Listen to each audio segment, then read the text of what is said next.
شیخ صاحب محترم په روژې کې یو کس استمناء بالیدو کې د لاس نه کار ای روژې ماته د همدغه حکم د دې قسم دی چې شپېته روژې دا به نیسي که نه دې کې خو هیڅ شک نشته چې دا عمل د بدن نه نطفه خارجول په هر طریقه چې دا موږ باندې شریعت حرام کړی ده ځکه د روژې رکن هم دا دی چې سړی د مفتراتو نه ځان بند کړي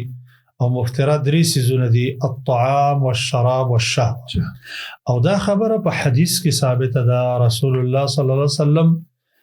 فرمای حدیث قدسی ده الله رب العالمین قول ذکر کوي چې يدعو طعامه وشرابه وشهوته من اجل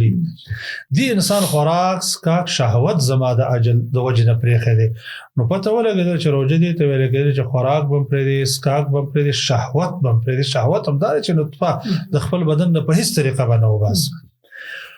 خودی باب کې د احناف علما او رائے ده چې په هر طریقه باندې تا روزه ما تکړه نو دغه کفاره د کم چې د جماع په باره کې حدیث وارد دی او دا په جماع قیاس ده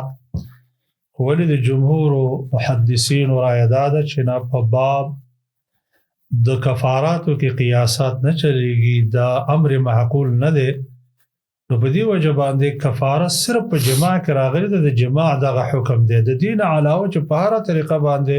روزه ماته شي که خوراک وي اسکاک وي که استمناء وي نو دې روزه ماته د دې روزه به قضایي راوړي او نور به الله ته په صدق باندې توبه وباسي د دې توبې په وجه د الله نه امید دي چې الله یې معاف کړي خو کفاره وارده په جماع کې ده او دا د محدثینو مذهب دی Don't forget to like, share and subscribe. Rana Studio Podcast.